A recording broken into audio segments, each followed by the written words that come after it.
Dear students, আজিৰ ভিডিঅ'ত আমি আলোচনা কৰিম দুটা এমপ্লিফিকেশন।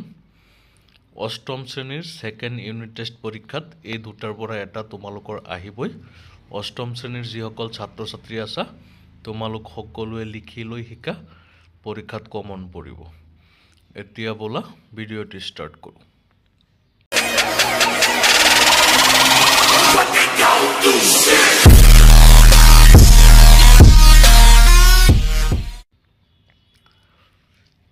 এমপ্লিফিকেশন মানে হৈছে ভাৱ সম্প্ৰসাৰণ কৰা।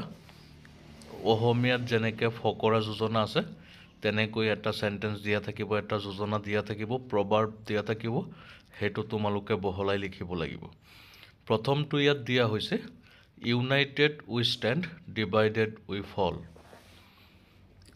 এটো ধুনীয়াকৈ লিখি দিয়া হৈছে, তোমালোকে লিখি লৈ শিকিবা। চোৱা, if we work together we can be successful. One person cannot do alone anything.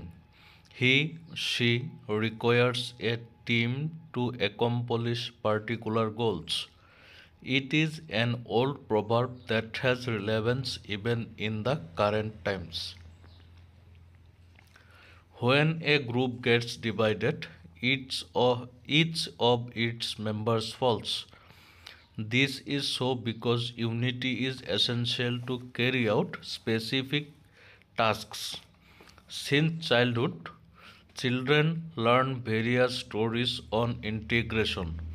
Even the elders always tell us to stay united and not fight amongst each other.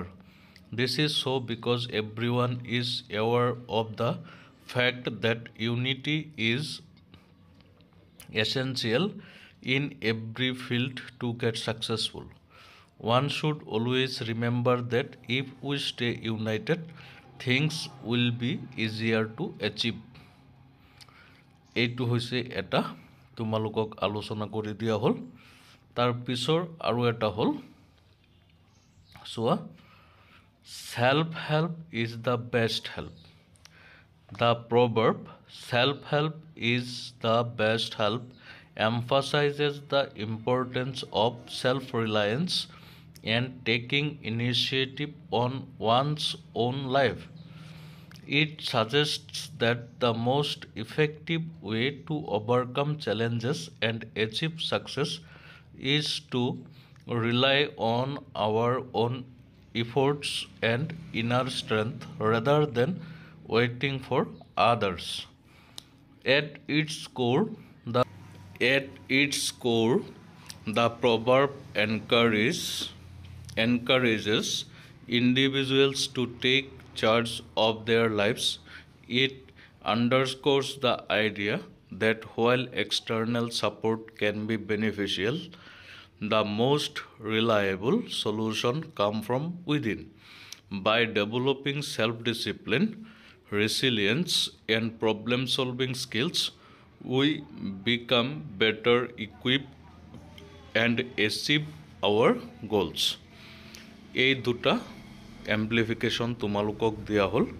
ইয়াৰ উপৰিও যদি তোমালোকৰ কোনোবা এটা লাগে, যদি কিবা লাগে প্ৰয়োজন হয় কমেন্ট কৰিবা, মই হেইকেইটাও এক্সপ্লেইন কৰি দিম, লিখি দিম, তোমালোকে লিখি লৈ শিকিব পাৰিবা।